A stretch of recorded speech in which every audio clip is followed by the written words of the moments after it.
Of images of sultans, tea plantations, and steamy jungles. Today, it's a vibrant mix of different cultures: Malay, Chinese, Indian, and indigenous people. It's a modern country, but it also has some of the oldest rainforests on the planet. And just across the border are the beaches of southern Thailand.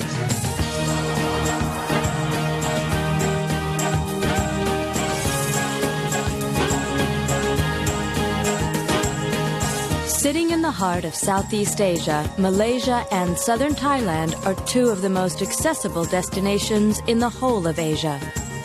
My journey starts in Kuala Lumpur. I then travel up to the jungles of the Temangor Dam before heading east to Kota Bharu and the coast. I then fly back to Kuala Lumpur for Malaysia's biggest Hindu festival.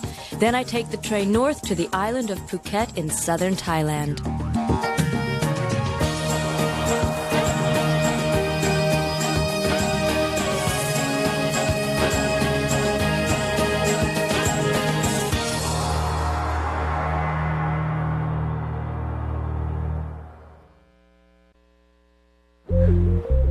Imagine, only 100 years ago, Kuala Lumpur was nothing but a tin mining shantytown. Kuala means estuary and Lumpur means mud. Well, it's come a long way since it was a muddy estuary. Though it's the biggest city in Malaysia, it's one of the smallest of the Southeast Asian capitals, but it has a huge vision of itself. Kuala Lumpur is racing into the 21st century, and everyone's talking about Vision 2020, which is the policy launched by Prime Minister Mahathir in 1991 to try and make Malaysia a fully developed nation by the year 2020.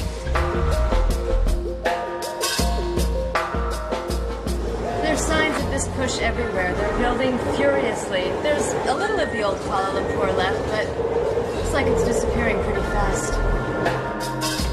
Dominated by the Petronas Towers, in 1999 the tallest buildings in the world, Kuala Lumpur has a population of 1.5 million people comprising Malay, Chinese, and Indian nationalities. The main religion in Malaysia is Islam, and now is the time of Ramadan, when Muslims fast every day until sunset for 1 month. Bargain hotels are to be found in Chinatown, where I'm hoping to get a room at the Coliseum Hotel. Yes, I'd like a room. With aircon or without aircon? Without air conditioning. Show your passport? My passport, certainly. The official language here is Bahasa Malaysian, or Malay, but because it's such a multiracial country, there's other Asian languages spoken here, Indian languages, Chinese languages, but the second most spoken language in Malaysia is English. Still, it's a good idea to learn a few words in Malay, like thank you. How do you say thank you? Terima kasih. Terima kasih. That's a funky door.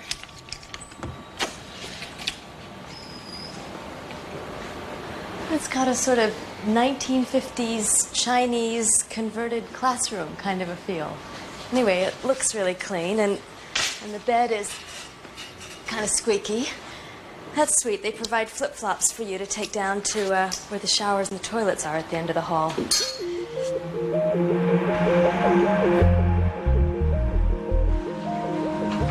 Well, if you get hungry during Ramadan and you want to eat sometime before dark, there's basically two places you can go to in Kuala Lumpur where you'll find food: Chinatown and India Street. Indians have been coming to Malaysia for about 2,000 years, but they only started settling here in the 19th century when the British brought them over to work on the rubber plantations. And even though they make up only less than 10% of the Malay population, you can feel their culture everywhere. You can smell it too.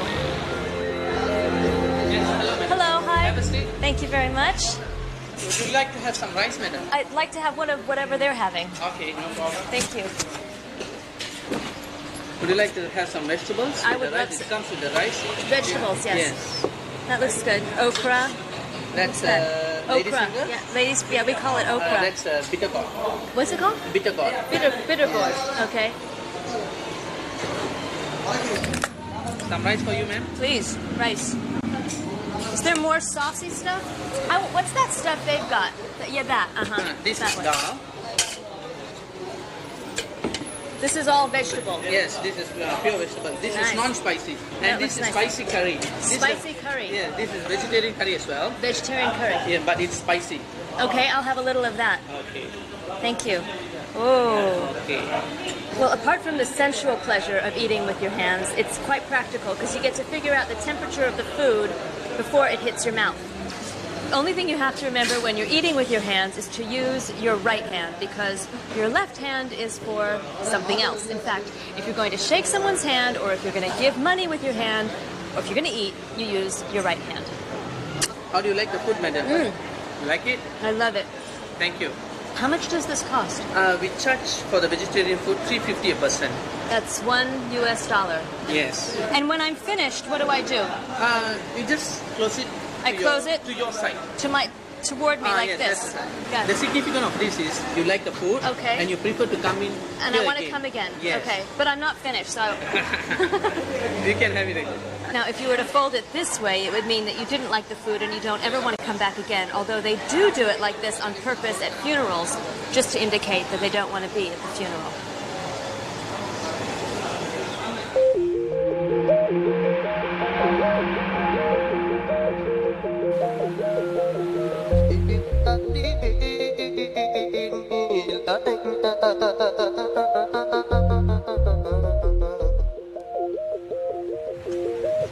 This is Petaling Street, the heart of Chinatown, and, excuse me, the place to come shopping for fakes. If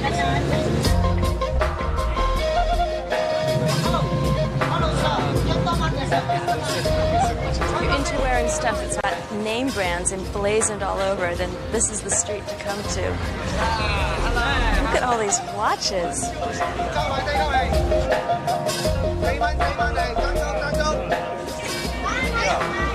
Pirating is really big in this part of the world. This movie just opened about a week ago in Hollywood.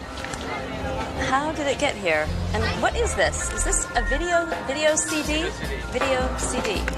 Never heard of it. Rolex card here, Kristen Deal. Let me see a Rolex. Rolex. Rolex is a very expensive watch. Very expensive. Now, how much is this Rolex? 45 ringgit. 45 ringgit. That's like what? $15? Like 15 US dollars? Is that a good watch? Yeah, it's a good one. Are some fakes better than other fakes? Yeah, but different.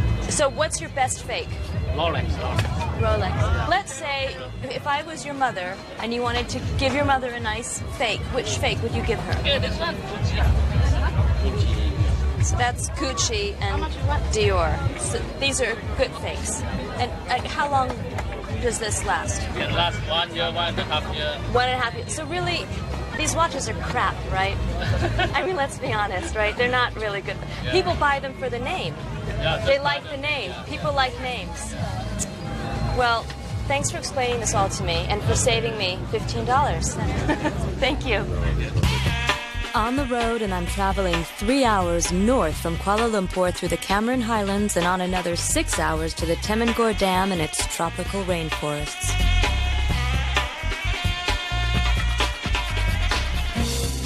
Driving is easy in Malaysia. The roads are just as good as any in the United States or Europe, and car rental is reasonably priced.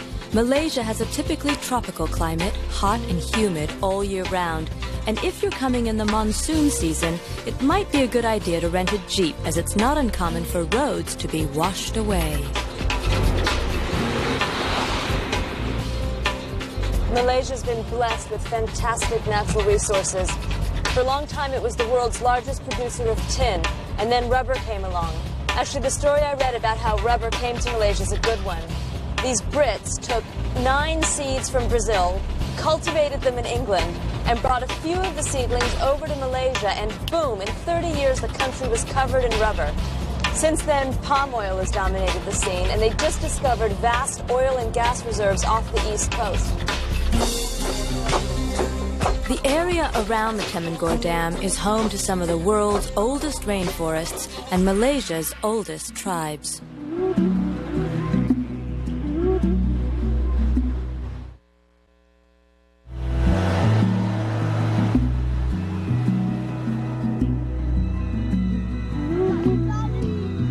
Malaysia may be hurtling into the 21st century, but it is still possible to visit remote villages where the pace of life is more in tune with nature. Well, there's about 100 old people living here. Now, what's your balance here? No, macam. Ini mau bantu kumpulan dulu lah. Ya, betul. Ini Justin. Along. Pagi. That's morning, ya. Jangan pagi dah, ya. Yeah, and this one is black dog. Black dog. Okay, full of fleas, very nice. Okay, let's go up there. Ini hari ada apa rencana, Along? Jadi sekarang ni tengah ada siap dia punya peluru-peluru. What he's saying is tonight he'll get some boys to go into the jungle to look for some gravy. The word is gravy, you know, go for a hunting party. He'll be going up tonight. Kalau boleh ikut ya. You want to follow? Are you going? Yes, I am, yeah. You're going, I'm going, yeah. Yeah, it's okay. It's not too dangerous. Kalau dia boleh ikut, bagus ya. Pergi boleh ya? Boleh. Okay. Apa salahnya? Boleh, can. Terima kasih ya. Terima kasih. Thank you. What's this called? This game is called sepak takraw. Sepak takraw. It's kind of like a volleyball game, but played with the feet. Yeah. The rain really comes up suddenly, doesn't it? Yeah. Indeed, yeah. It's Tropical nice. weather. It's cool. It is. That's poison. That's poison. The black stuff is poison, yes. From a tree called the ipo tree. Tabung, boleh kasih tabung tak? Kasih tabung dia. The thing is, let's say, okay, now this is a dart. This thing has got poison, yeah? The whole idea when they shoot this thing into the animal, it sticks into the flesh. Now there's a little cut somewhere at this tip here where the hasty animal is designed to break off. Only the tip remains to allow the poison to work. And what are the darts made out of? Bamboo. Oh, really? And then this little thing here is like cotton wool, right? This is to put it at the mouth of the blowpipe so the dart doesn't drop out, and when you blow, that's like the air just burst out. That's where the power is. So how long is that poison good for? Do they have to do this every time they go out on a hunt? Oh, it's not like the shelf life stuff, you know. You can, if I stick this in your chest after 5 years, it's still going to work. Really? Yes, it is. One big hit. Can I try it? Yeah, go ahead, have a shot. Coba bikin satu, kasih dicoba. Okay. I guess I have to just be careful not to inhale. Kita berdiri dulu punya tempat. Okay. Breath in.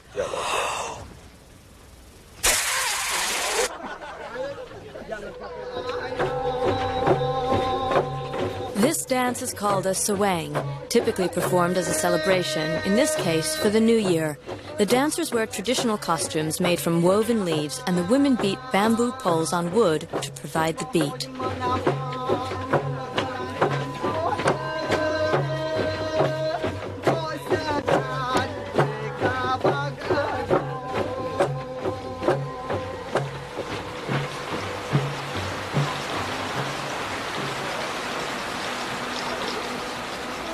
Next morning, I set off early with the hunters.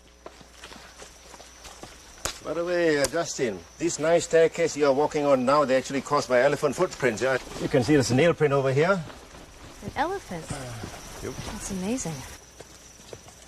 Is it crazy for me to wear shorts, Ruben? Personally, I like shorts because you can see the leeches climbing up you and suck your blood, so you just can't pull them out, yeah? So I can see the leeches. You can see them, yeah? Long pants, you don't see anything. Right. I don't think I'd know a leech if it hit me in the face. Well, you'll find out soon enough. Yeah, oh, good.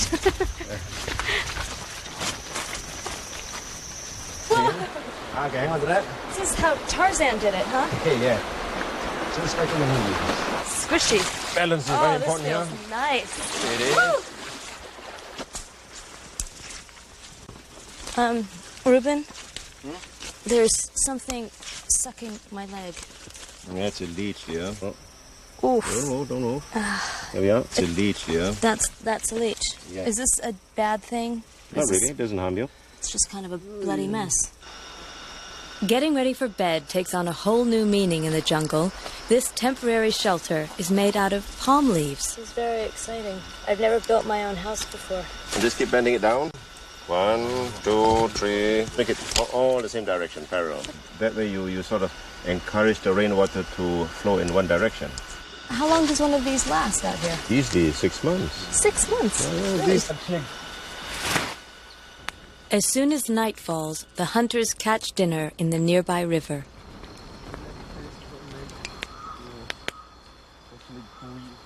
These are the juiciest looking frogs I've ever seen.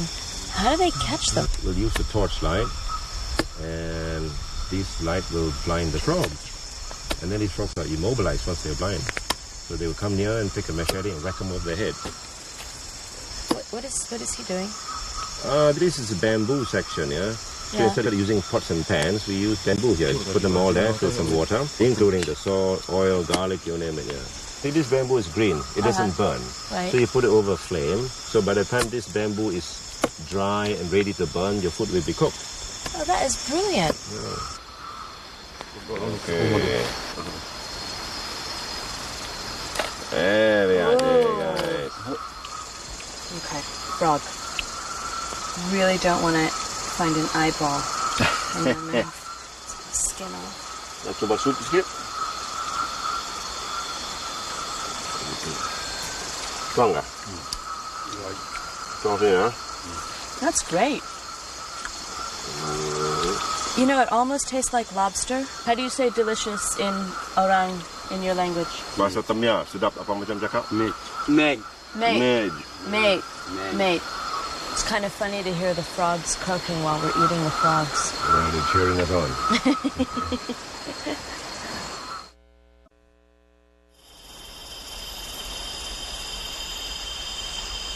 They're trying to look at something, yeah.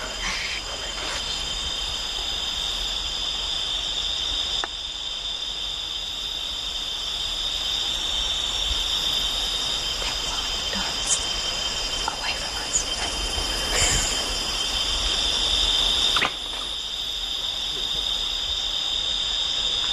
Is that it? They're finished. Yeah, that's it.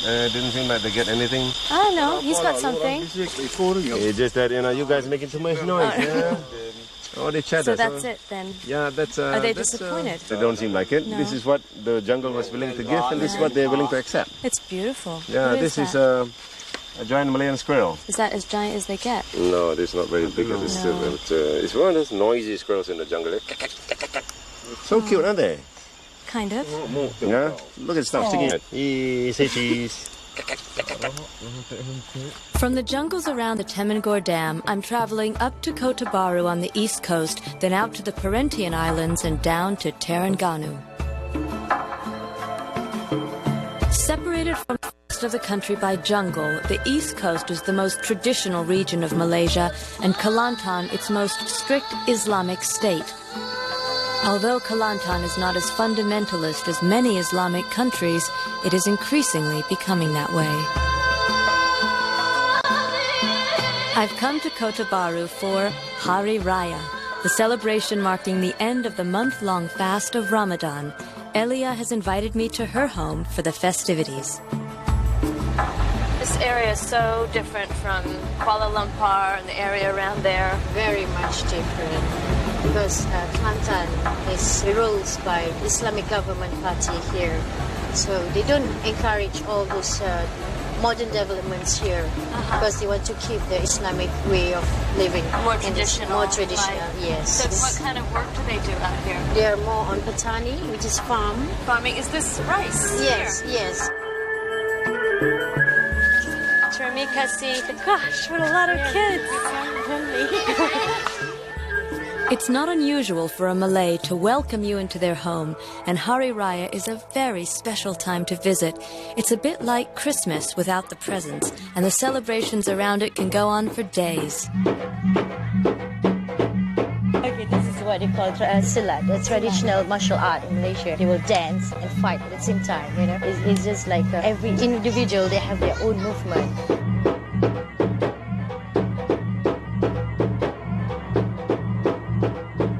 Silat originated in the south of Malaysia in the 15th century. Today, it has become a much more stylized and refined art, which is traditionally performed at weddings and other ceremonies and accompanied by drums and gongs. Although it's more of a dance than a martial art, it can get a little rough.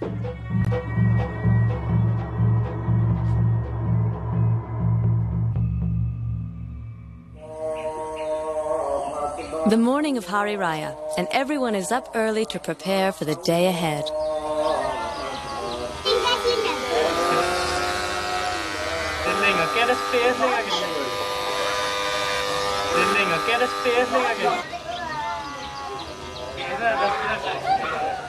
Most of the people in the house are going to the mosque this morning, but a few of the women are staying behind to prepare the food. Ali and I are going to help in the kitchen. Everyone's really dressed up. Glad I found something in the market yesterday.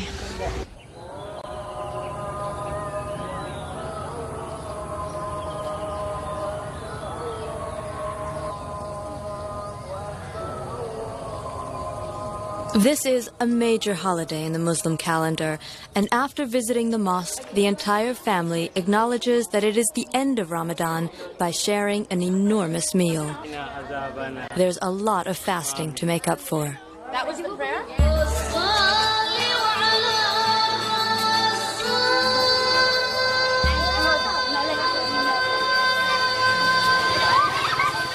It's not unusual for a household to keep a pet monkey, and sometimes they're even taught to perform small tasks.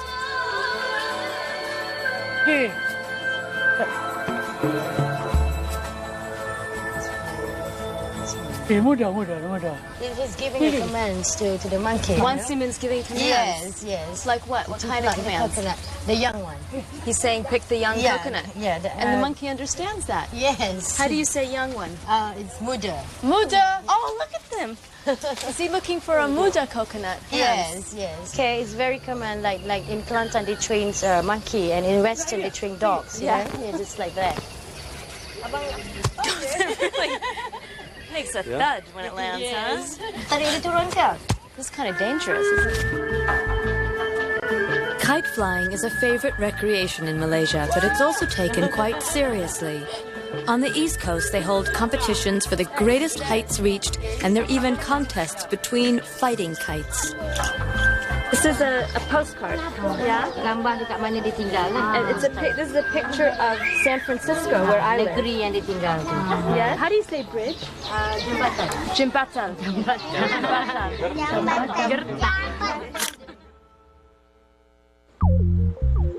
Most travelers who visit the East Coast go to the Perhentian Islands, which are easily accessible but still relatively unspoiled. Hi. The boat ride takes an hour, and a return ticket will cost only $10.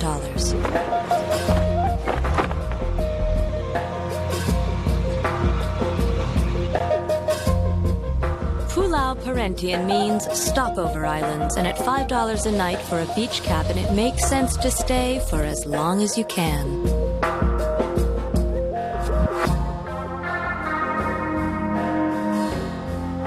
Is there anything you'd suggest to someone coming here? Definitely do this, definitely don't do this.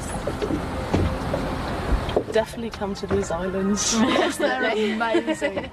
One bit of advice that I would say is do everything you want to do, see everything you want to see, and then go to the beach. Otherwise, you never do anything. You'll never leave the Just stay beach on the once beach. you hit the beach.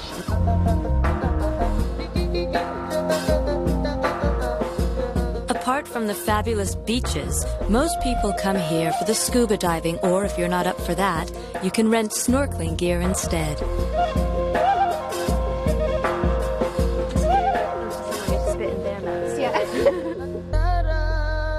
Well, there's some advantages to being in Malaysia during monsoon season. It was raining on the mainland, and here it's just gorgeous. It's very unpredictable, but the good thing is that during monsoon season, there are very few people hanging around the island, so you sort of feel like you've got them all to yourself.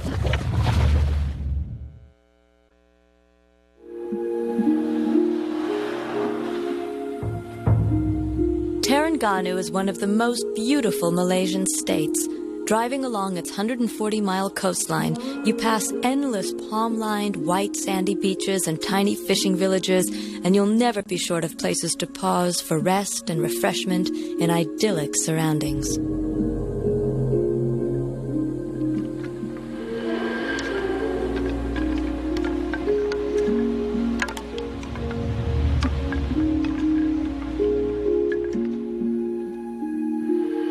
The lush, fertile, tropical landscape of Malaysia is the stuff of legends.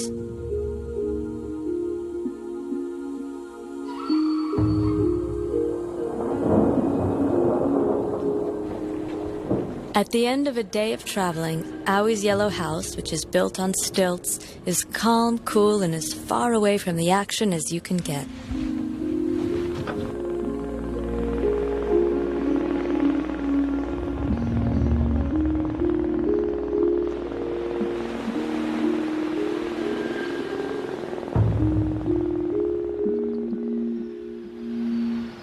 From Terengganu, I'm heading back to Kuala Lumpur. Internal flights are reasonably priced and enable you to cross the country very quickly. I'm back in the capital just in time for one of the biggest festivals in Southeast Asia, the Hindu festival of Thaipusam. This is Prabha, and this is his very large family. The night before Thaipusam, and everyone's getting ready for Thaipusam. And Krishna, what are you doing tomorrow? I do the chariot. You're pulling the chariot. So you're putting this hook in your body, and then you're putting a rope through here, this rope, and then you're attaching this to the chariot, and then you're pulling the chariot. Aren't you scared? Is there blood everywhere? No. No blood? No blood. And who is the god? Which god is it? It's Lord Murugan. Lord Muruga. And Lord Muruga is the son of Shiva. And Shiva is a very important Hindu god. Is this one sharp enough? I don't think so. Krishna, you're so skinny. How are you going to pull that chariot? Actually not. He's not going to pull the chariot. Your mind will pull the chariot. Yeah. Yes. I'd say that basically the people in this part of the world, they aren't demanding at all. Like, they're very giving. I'm always welcome. Every house in the neighborhood I'm staying in seems to have an open door policy, and English is just no longer a second language over here. And so yeah, you can get a lot out of the people. You can talk about their opinions and things rather than do you understand the way to? Instead of like it just being very basic and pidgin English, you can sit and talk about their culture in English, or if you wanted, you could talk in Malay, because it's a fairly easy language to pick up as well.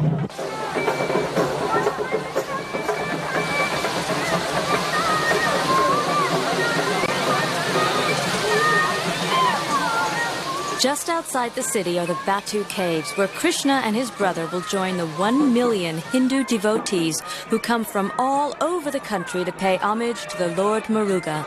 The most devout will undergo weeks of intense purification, including fasting and celibacy, to prepare for this ultimate test of faith.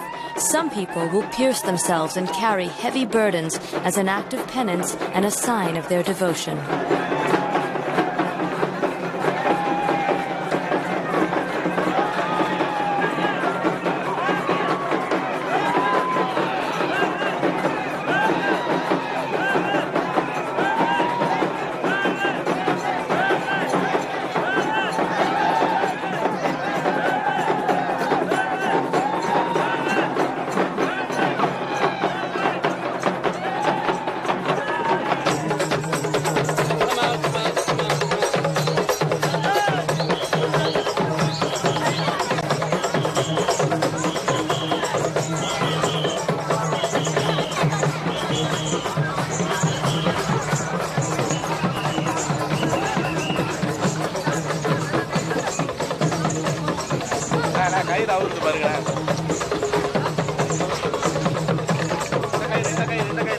I think I lost my family. I don't know. Some of them are behind me, some of them are in front of me. But I guess when you get 1 million people together and half of them are in a trance, it's bound to get a bit chaotic. But what's certain is that everybody's going to climb these 272 steps to get to the top, to the Batu Caves. And the reason that Thaipusam ends there is because that's where the spirit of the Lord Muruga resides. About 100 years ago, they found this stone in the cave, the shape of a spade, what's called a vel. And that's the symbol of the Lord Muruga. And everyone is bringing offerings to the Lord Muruga. That's what Thaipusam is all about, making offerings to the god.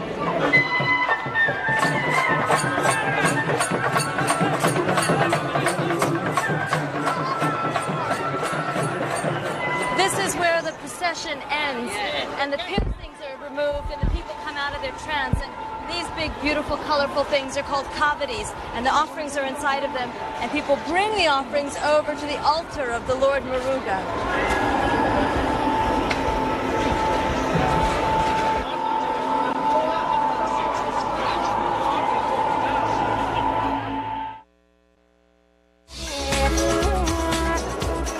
From Kuala Lumpur, I'm taking the train north over the border into Thailand, where I make my way round the coast to the island of Phuket. It's a good idea to buy a standing room only ticket for $6, then pay $2 for an upgrade on the train. Buying the same ticket at the station will cost you 3 times as much. The train just stopped here so that everybody could go through passport control. We're in Thailand now, and getting back on the same train, changing my watch back an hour. The train takes about 3.5 hours to Hat Yai in Thailand. From there, you can get a bus to Phuket, another 6 hours away. Over the last few years, tourism has hit Phuket in a big way. Hotels like Cape Panwa are well beyond the budget of most travelers, but still it's worth a visit to its private beach to enjoy a Thai massage for just $10. It's a little strong.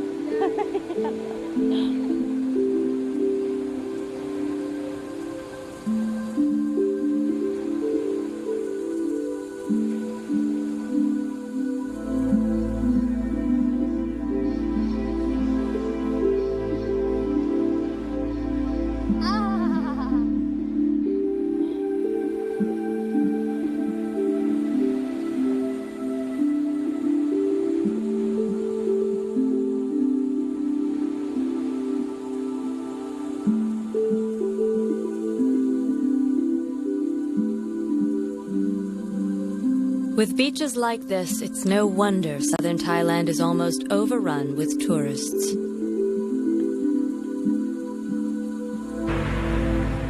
A quick and relatively safe way to get about the more remote parts of the island is by motorbike taxi. I'm heading into Patong to check out the nightlife.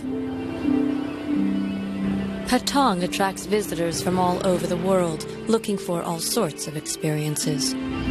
One tip I would like to give to fellow travellers here is that just to be a little bit careful, for example, to make sure they've got condoms with them, because the sex industry is high here and the HIV rate is very, very high, and you just got to be a little bit careful. But it's not only prostitution, it's also people fall in love because the girls are extremely pretty. And you just have to think a little bit about that, because it's a big problem in Thailand. And other than that, it's a wonderful country and it's so easy travelling in. It's fantastic.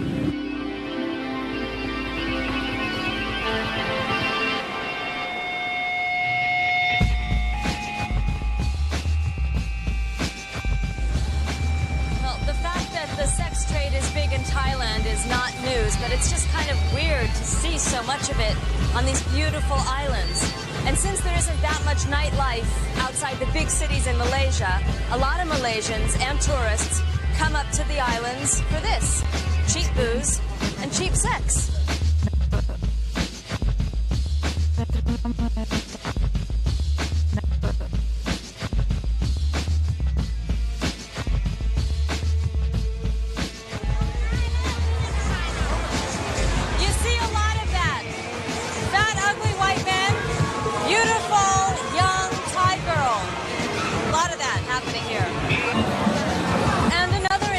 Species on our right.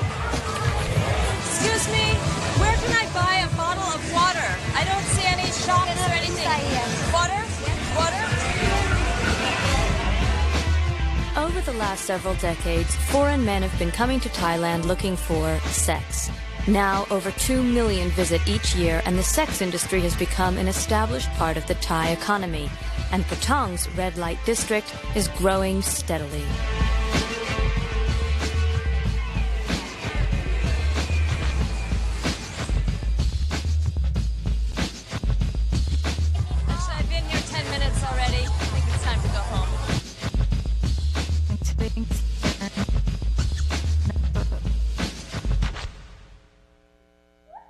Northeast of Patong is a sanctuary which houses some of the lesser-known casualties of Phuket's sex bars. Most of our gibbons come from bars where they've been used to attract tourists into the bars. They're also used on beaches where they'll put it on your shoulder and charge you 400 or 500 baht for a photograph. Oh. And what's the fine if you get caught with them now? It's 4 years imprisonment and for Thai man about 2 to 3 months' wages. Because of the abuse that they receive in the bars, some of our gibbons have very strange behaviours. We have one who's an alcoholic. She was force-fed alcohol, whiskey and beer. We've had one gibbon that was literally had the song beaten out of him. He was singing too loud for the jukebox. They're drugged with amphetamines to keep them awake, and other ones to keep them docile as well. This is our long-distance feeding system. We use this to try and break down contact between the gibbons and us. So you put the food on the trolley because it's too dangerous to get too close to them? Well, no. If we put this trolley down, it goes into the top of their feeding cage, and that encourages them to actually pick from above them, as they would do naturally in the forest. What's so special about gibbons? They have 95% of our DNA. They are really close relatives. So they're very intelligent? Highly intelligent. They are immensely agile. They can turn speeds of up to 30 kilometres an hour. Just an hour away by boat from the sanctuary is an island where gibbons are released back into the wild. This one here is Koh Tong. That's where we have the 5 gibbons on it. And the smaller one is just next door. So you haven't moved many of them over there yet? They're too small. The natural territory for a gibbon is about 25 hectares. You know what that sign means? It says Gibbon Rehabilitation Project. Gibbons bite, don't feed.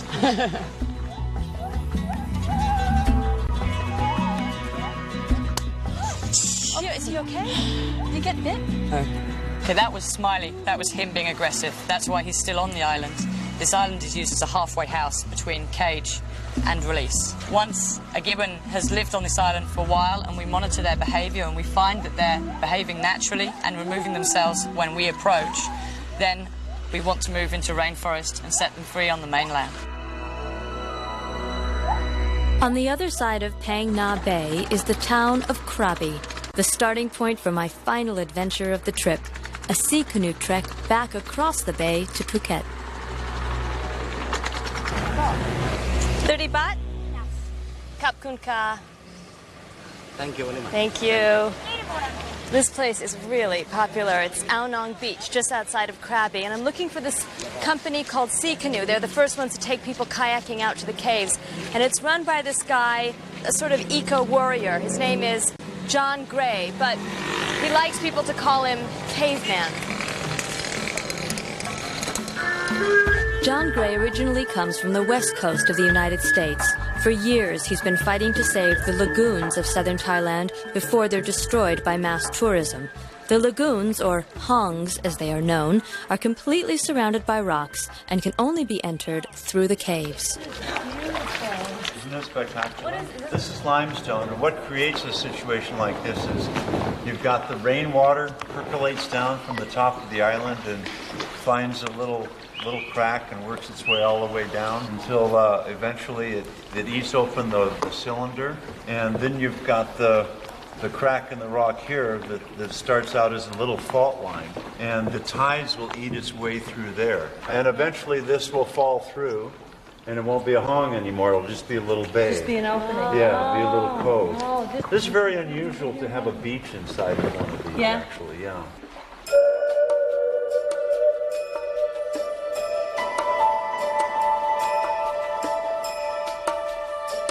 It seems a million miles away from Hollywood here, but Phang Nga Bay's most famous feature is Khao Ping Gan, or James Bond Island, which was used as the villain's hideaway in The Man with the Golden Gun.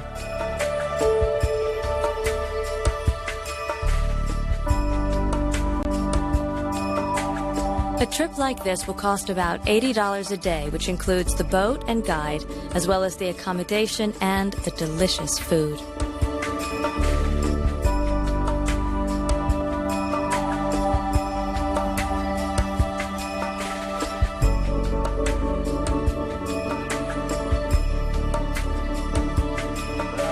This idyllic spot is an unlikely setting for the fierce and sometimes dangerous environmental battle being waged to protect the bay. This is one of the last pristine spots in the bay. So not a whole lot of people get here, and we try to keep it a secret because these are world treasures and they're serene, almost religious spots. So is there a lot of rivalry between you and other companies? Oh, sure. We actually had our operations manager got shot. Shot? Yeah, shot 3 times, yeah. And Okay. yeah, he's going to live. Yeah, he's going to live. Basically, they decided to lock us out of the caves. Who's they? These other companies, and financed this by collecting an illegal fee from tourists to go into the caves. Why did they shoot the manager Because of Sea Canoe? we refused to pay the fee, and we practice environmental sensitivity and respect for nature. It's an educational experience with us. They go in there and have song fests and chase out the wildlife and climb the mangrove trees and break the branches, break off the stalactites for souvenirs. Really? Because sure, they don't pay their staff any money, so they work for the tip. So that you want to take a stalactite, be my guest.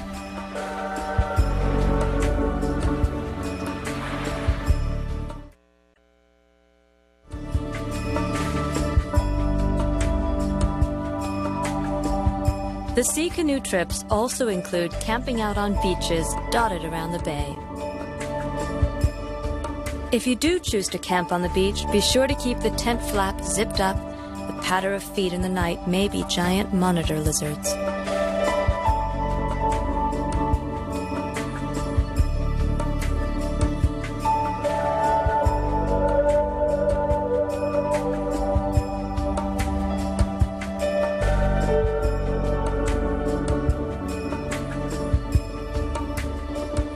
John Gray's eco-friendly tours will lead you to the famous cave formations now under threat from vandals.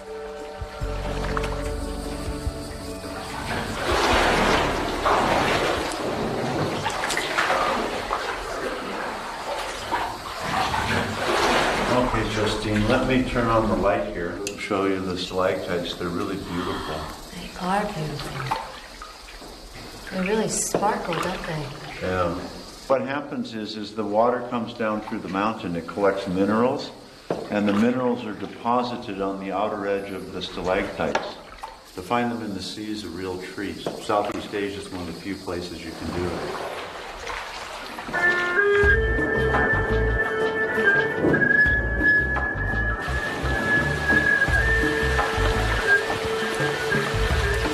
The message here, respect the environment, look, but don't touch.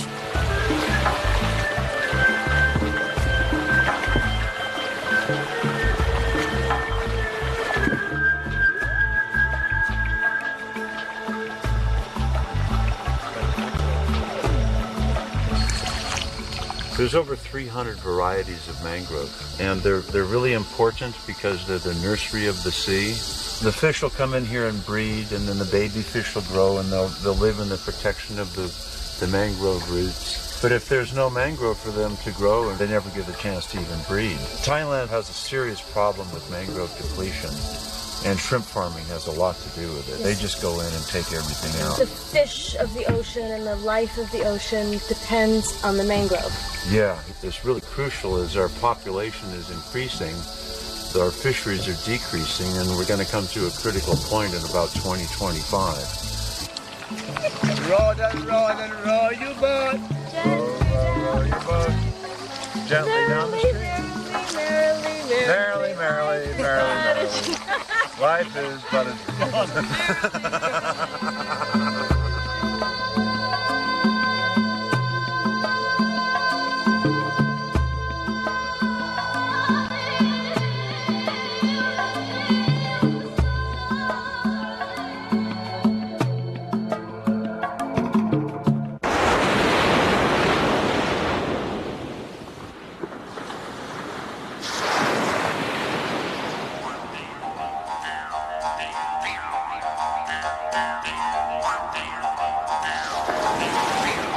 No matter what mood you're in or what kind of traveler you are, there's something for everyone in Malaysia.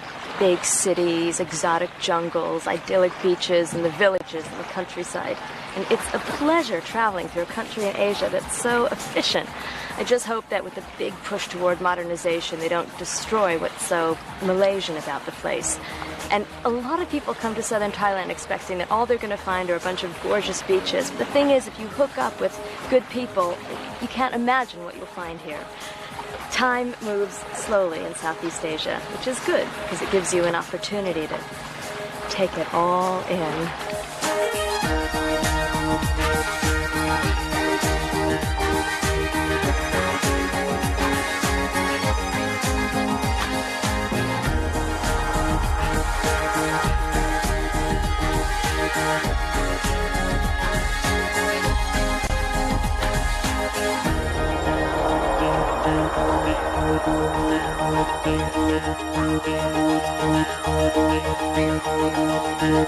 Thank you.